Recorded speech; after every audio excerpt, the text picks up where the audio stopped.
So hello guys, it's me Ayush और मैं तुम सभी का वेलकम करता हूं चैनल के एक और ब्रांड न्यू वीडियो में। और आज के वीडियो में हम लोग एक्सप्लेनेशन करने जा रहे हैं डे ब्रेक सीरीज के एपिसोड नंबर 4 का। हमने इसके पिछले के 3 एपिसोड्स को भी हमारे चैनल पर एक्सप्लेन कर रखा है। इसके ऊपर एक पूरी की पूरी डेडिकेटेड प्लेलिस्ट बना रखी है जिसका लिंक तुम लोगों को डिस्क्रिप्शन में मिल जाएगा। एंड मुझे मालूम है कि मैंने इस सीरीज के एपिसोड 4 का एक्सप्लेनेशन लाने में लेट कर दिया है और अपेरेंटली मेरे पास बहाने भी नहीं है जो मैं तुम्हें बताऊं, तो खुद से सोच लेना कि मैं क्यों नहीं इसके एपिसोड 4 को अभी तक लाया था। So now without wasting any more time, let's get on to the explanation. So episode की स्टार्टिंग में हम देखते हैं कि हमारा वेस्ली जॉश को कुछ निंजा स्टाइल टाइप की ट्रेनिंग दे रहा होता है, बट अनफॉर्चुनेटली जॉश उस चीज को नहीं सीख पा रहा होता। जॉश बोलता है कि अरे यार, मेरी इस कटी हुई उंगली की वजह से मैं सही से नहीं सीख पा रहा हूँ। पर वेस्ली उसे समझाता है कि देखो ऐसी बात नहीं है, बहुत लोगों के तो पूरे के पूरे हाथ कट जाते हैं बट स्टिल वो तलवार चलाना जानते हैं, सीखते हैं। तुम्हें अपने आप पे विश्वास करना होगा, तुम कर सकते हो, तुम तलवार चलाना सीख सकते हो। ये सारी मोटिवेशन बातें सुनने के बाद जॉश के अंदर भी थोड़ा सा जोश आता है और वो बोलता है कि वो जाके बैरन ट्राइम्प से बदला लेगा, क्योंकि सैम की बॉडी पे खंजरों के निशान थे और उस टाइप के खंजर यहाँ पे सिर्फ बैरन ट्राइम्प ही यूज करता है। जॉश सैम को बचा तो नहीं पाया पर उसकी मौत का बदला जरूर लेके रहेगा। एंड यस, जॉश यहाँ पे ये सोचता है कि बैरन ट्राइम्प एक्चुअल में जॉश का बुली होयल जेडेंस है। सीन शिफ्ट होता है, हम देखते हैं बैरन ट्राइम्प कुछ बच्चों को दौड़ा रहा होता है। सारे बच्चे तो उससे बच के निकल जाते हैं बट अनफॉर्चुनेटली एक बच्चे को बैरन ट्राइम्प पकड़ के अपने साथ ले जाता है। सीन शिफ्ट होकर फ्लैशबैक की तरफ जाता है जहां पे हम देखते हैं कि हमारे प्रिंसिपल बर्ड जेडन होयल्स के पेरेंट्स से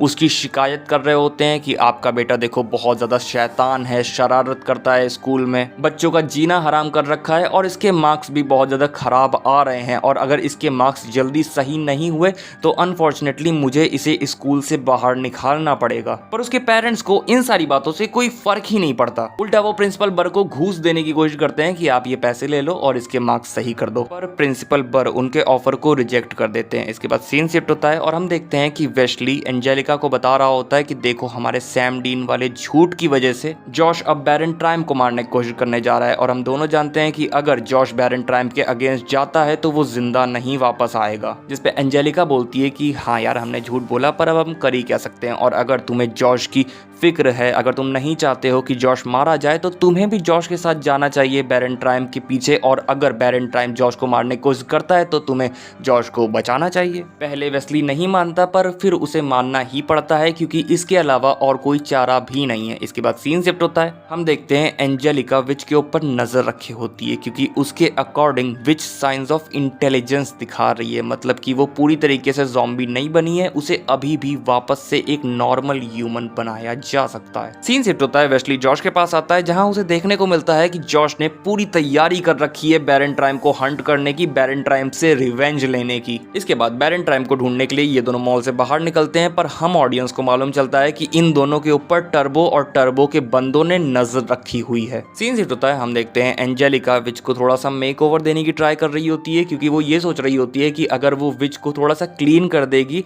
तो शायद उसकी मेमोरीज और उसकी मेंटल स्टेट वापस से नॉर्मल हो जाए। पर वो विच का मेक ओवर सही से नहीं कर पा रही होती है, लाइक उसे बहुत ज्यादा डिफिकल्टीज का सामना करना पड़ रहा होता है, जिसकी वजह से ईलाई उसे बोलता है कि यार मुझे यहाँ से आजाद करो, मैं कर देता हूँ क्योंकि मैं पहले भी बहुत लोगों का मेक ओवर कर चुका हूँ और मेरी रेपुटेशन है कि मुझे मेक ओवर आर्टिस्ट के नाम से जाना जाता है। पहले तो एंजेलिका नहीं मानती पर फिर जब ईलाई उसे थोड़ा बहुत और समझाता है तो एंजेलिका फाइनली उसे खोल देती है, पर उसे वार्निंग भी देती है कि अगर ईलाई ने कुछ ऐसा वैसा बुरा करने का सोचो वो उसे छोड़ेगी नहीं। इसके बाद सीन शिफ्ट होकर जॉश और वेस्ली की तरफ जाता है जहां उन्हें बैरन ट्राइम्प के पैरों के निशान मिलते हैं। जॉश बोलता है कि उसे मालूम है बैरन ट्राइम्प कहाँ है और वेस्ली बोलता है कि चलो ठीक है, तुम बैरन ट्राइम्प को ढूंढ तो लोगे पर तुम फाइट कैसे करोगे, जिस पे जॉश बोलता है कि मैं मैनेज कर लूंगा। फिर वेस्ली को याद आता है कि एंजेलिका ने उससे क्या कहा था, तो वो जॉश की जान को बचाने के लिए उसे टोटली डिफरेंट डायरेक्शंस में भगाना चालू कर देता है। पर अभी मैंने तुम लोगों को बताया था कि टर्बो ने इन दोनों के ऊपर नजर रखी हुई है, जिसकी वजह से टर्बो इनके पास आ जाता है। टर्बो उन्हें उनके साथ 1-on-1 फाइट करने का चैलेंज देता है। जॉश उसे समझाने की कोशिश करता है कि यार हम सब आपस में नहीं लड़ सकते क्योंकि बैरन ट्राइम्प हम सबको मारना चाहता है।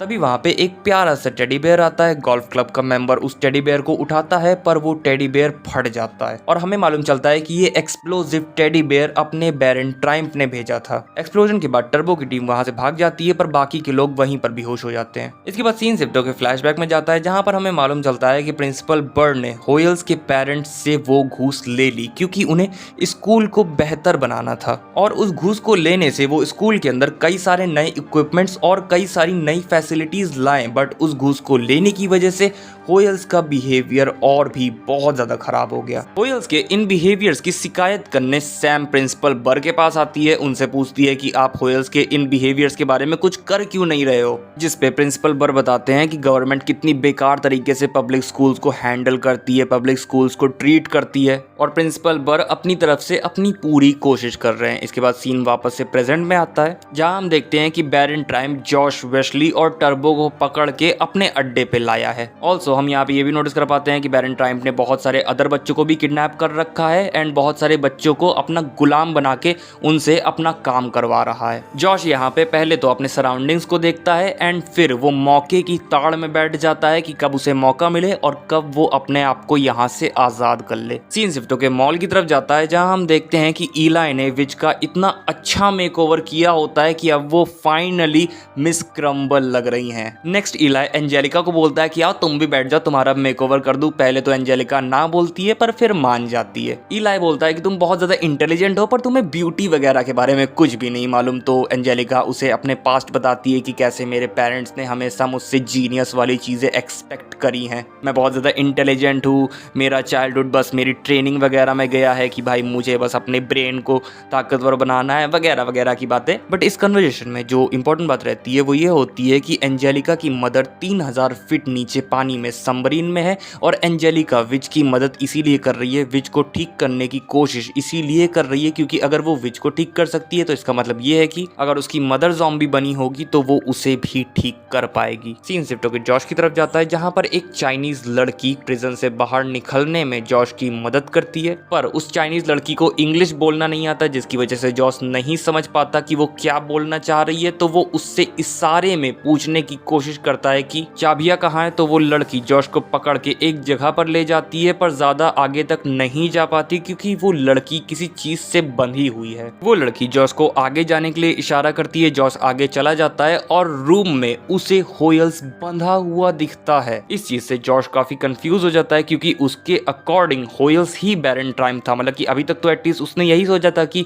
बैरन ट्राइम होयल्स ही है, बट यहाँ पे होयल्स को वो बंधा हुआ पाता है। तभी वहां पे असली बैरन ट्राइम आ जाता है और जब बैरन ट्राइम अपना फेस रिवील करता है तब हम लोगों को पता चलता है कि ये एक्चुअल में अपने प्रिंसिपल बर हैं। तभी फिर से एक फ्लैशबैक आता है और हम देखते हैं कि प्रिंसिपल बर होयल्स की सारी शरारतों सारी बदमाशियों से तंग आके फाइनली उसे बोलते हैं कि तुम ये सारी चीजें बंद करोगे वरना मैं तुम्हारा ये MMS लीक कर दूंगा और तुम्हें पुलिस से पकड़वा दूंगा। इस वीडियो में होयल्स ने एक अंडर एज गर्ल के साथ सेक्स किया है, जिसकी वजह से होयल्स को काफी लंबे समय के लिए जेल हो सकती है, जिसकी वजह से प्रिंसिपल बर होयल्स को धमकी देते हैं कि अगर तुमने मुझसे अपोलोजाइज नहीं किया, सॉरी नहीं बोला, तो मैं ये वीडियो पुलिस को दे दूंगा। होयल्स पहले तो प्रिंसिपल बर के सामने एटीट्यूड दिखाता है, पर थोड़े समय बाद ही प्रिंसिपल बर से माफी मांग लेता है, पर प्रिंसिपल बर माफी के बाद भी उसे जाने नहीं देते, उसे पुलिस से पकड़वा ही देते हैं, जिसे देख के ऑब्वियसली होयल्स बहुत ज्यादा गुस्सा हो जाता है। इसके बाद सीन शिफ्ट होकर वापस प्रेजेंट में आता है, जहां प्रिंसिपल बर और जॉश के बीच में काफी लंबे समय तक बात होती है। प्रिंसिपल बर बताते हैं कि बच्चे काफी खराब होते हैं, बड़े शैतान होते हैं, वो लोग कभी भी अपनी आदतों से नहीं सुधरने वाले, अपनी गलतियों से कभी भी नहीं सीखने वाले। मैं सही कर रहा हूँ होयल्स को खा के, पर अपना जॉश सही टाइम देख के होयल्स को आजाद कर देता है। फिर जॉश बोलता है कि सारे बच्चे खराब नहीं होते, सैम खराब नहीं थी, आपने उन्हें क्यों मारा? तो प्रिंसिपल बर बताते हैं कि नहीं, मैंने सैम को नहीं मारा। और यहाँ पे मालूम चलता है जॉश को कि सैम को एक्चुअल में प्रिंसिपल बर ने यानी कि बैरन ट्राइम्फ ने नहीं मारा है। फिर जॉश प्रिंसिपल बर के साथ और ज्यादा बातचीत करता है और ज्यादा फाइटिंग करता है, जहां प्रिंसिपल बर जॉश को बताते हैं कि उनकी बॉडी चेंज हो रही है, वो जितने बच्चों को खाते हैं वो उतने ज्यादा स्ट्रांग होते हैं। बट जॉश सही मौका देख के प्रिंसिपल बर से चाबियां छीन लेता है और उन्हें एक जगह पे बंद कर देता है। चाबी ले जाके वो बाकी सबको भी आजाद कर देता है। इसके बाद सीन शिफ्ट होकर एंजेलिका की तरफ जाता है, जहां पे हम देखते हैं कि ईलाई ने काफी अच्छा मेकओवर दिया है एंजेलिका को भी। इसके बाद मिस क्रम्बल एंजेलिका के पास आती है और फिर इन दोनों के बीच में काइंड ऑफ काफी होलसम सा मूवमेंट होता है। फिर जॉश वहां जाता है, जो कि अपने साथ उन सारे लोगों को लाता है जिन्हें उसने बैरन ट्राइम से आजाद किया है। सीन शिफ्ट होकर वेस्ली की तरफ जाता है, जहां वो टर्बो को आजाद कर देता है एंड फिर ये दोनों किस करते हैं और यहाँ पे हमें मालूम चलता है कि ये दोनों गे हैं। एंड इसी के साथ ये एपिसोड यहीं पे खत्म हो जाता है। सो गाइस, बस यही था वीडियो। अगर वीडियो अच्छा लगा हो लाइक कर देना, चैनल पे नए आए हो सब्सक्राइब करके बेल आइकन दबा देना। मैं मिलूंगा तुम लोगों से नेक्स्ट वीडियो में, तब तक के लिए बाय बाय, टाटा।